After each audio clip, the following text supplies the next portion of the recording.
Hey you guys, hey, check out this place we're in.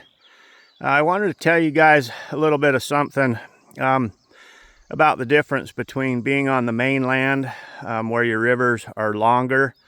In Alaska, a lot of them are subject to having glacier water or huge mountain ranges and just a longer water system. But one tragedy about Southeast Alaska when you're on an island, you guys, I don't know if you can see this, but can you see the pea gravel down there and the small pebble stones down there? Well, what will happen, guys, and one reason some of the islands of Alaska don't get the huge runs of salmon that your mainland does is all of your rivers are really dependent on rainfall, you guys. And so these rivers, like this river that I'm on, if we don't have rain for 2 or 3 more days, this water will drop way out to the end of the pea gravel.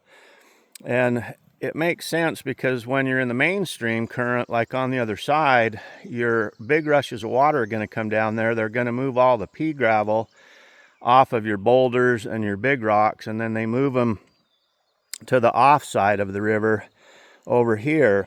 And what happens, guys, is the salmon don't want to lay eggs, or any fish, they don't want to lay eggs in big rocks. They want to be able to come in and make what's called a bed. And so they'll come into areas like this, and sometimes you're talking thousands upon thousands of fish, and they'll come in here and they'll lay their eggs, guys, during high water, if the high water is at the peak of their spawn and the salmon are ready to lay eggs. And so the salmon will come in on these gravel bars like this one right here. They'll lay their eggs, and then they'll take off and leave their eggs. And what happens is, if we don't have rain in a week, the rivers drop, and so you've got thousands of salmon beds all through this whole section right in here, and then the water recedes and all those salmon eggs dry up and die. And so you're talking about millions and millions and millions of eggs, you guys.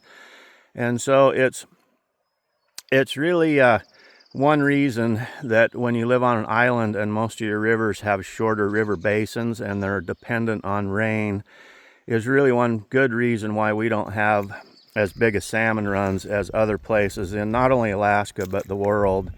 And last year I came in here and it was high water, and there must have been, I don't know, 20,000-30,000 fish along about 2-3 miles of this river.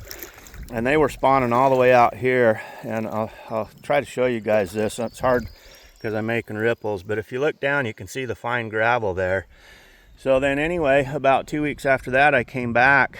We hadn't had rain in almost 10 days, and this whole section where I'm standing was dry.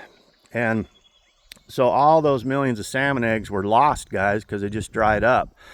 One thing that can save the salmon that I've seen happen before is if you get a hen salmon, a female salmon, that comes in and digs a deep enough hole, and then she actually covers her eggs with gravel. A lot of times, even during low water situations, those eggs will stay wet and moist. And the only bad thing is they don't get any aeration, so a lot of them will die, but some of them will actually make it. And then the key to that whole thing is, after their incubation period and they come out as alevins, little teeny tiny minnow with kind of an egg droop belly. It's the remnants of the egg sac that those fish survive on.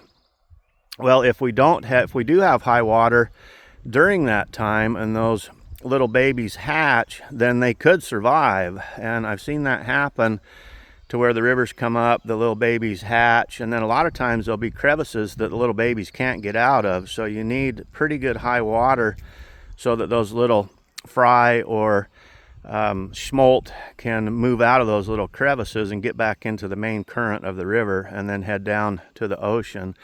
So Southeast Alaska, guys, is really different than a lot of places. A lot of Southeast Alaska is considered the mainland, but where I'm at here, it's an island all the way around, and your rivers are not very long, you guys. And so you get these masses of salmon that come up, and they lay all their eggs. And on a low water year, if the water drops after they lay their eggs, their whole life was basically for nothing. All the eggs are lost. The future generation of the fish that laid those eggs are lost. So it's interesting to be out here every day, you guys, and watch Mother Nature, what she does. And it's kind of neat, the tenacity of the salmon. No matter what, they don't really realize that the river's going to drop and they're going to lose their future generation. So no matter what their drive tells them and their instinct tells them, get up in there, lay your eggs, finish your journey, and then after that they die, of course. Bad thing, I saw a steelhead bed in here a second ago, and it was still down in the water. I should have done a video right there about the steelhead bed. But the bad thing with even that steelhead bed is chances are those steelhead eggs aren't going to make it. Like say, if we have about 3, 4, 5 more days of no rain, this river will drop to where it's just a little creek on that other side over there, and it will wipe out all those steelhead eggs. So anyway, guys, just a little information for you guys about how valid it is to have good, steady, flowing, cool water for the fish to procreate and to carry on their future generation. Anyway, guys, we've caught some beautiful Dolly Vardens down here. I can see a couple chum salmon down below me. I'm going to keep on walking, see if I can catch you guys chum salmon. But I wanted to explain to you guys the importance of having good, regulated, regular flows of water. If you don't have good flowing water and you have a lot of fluctuation in the water, especially during premier spawning season, you could lose millions and millions and millions of eggs, probably even into the billions, you guys, even on just this one river. And you figure with only about 1 or 2% success ratio of a fish laying, say, 5,000 to 7,000 eggs, you're only looking at a handful of fish that are actually going to get back up in here. So it's kind of a tragedy when they come all the way back up in here and they lay eggs that are in good condition and they've lived their whole lives, and then those eggs get wiped out by low water. Well, anyway, I hope that was some good information for you guys. I'm going to keep on fishing.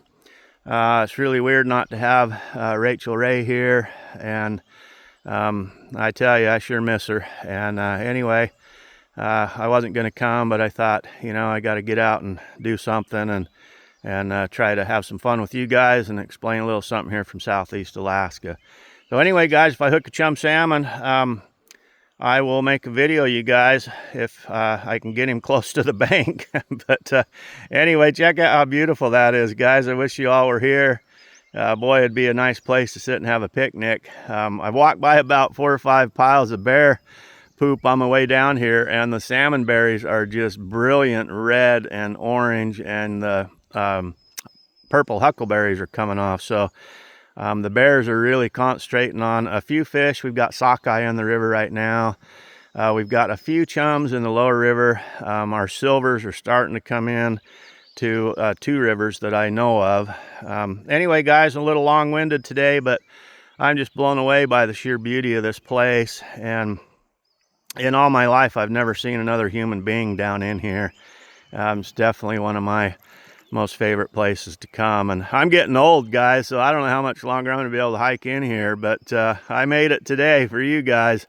So anyway, you guys have a super blessed day today, and send you a great big huge smile from here in a place I call the Chum Bucket. And hopefully I can hook up a big chum for you guys. All right, guys, you guys have a super blessed day. Okay, see you guys. All right, bye-bye.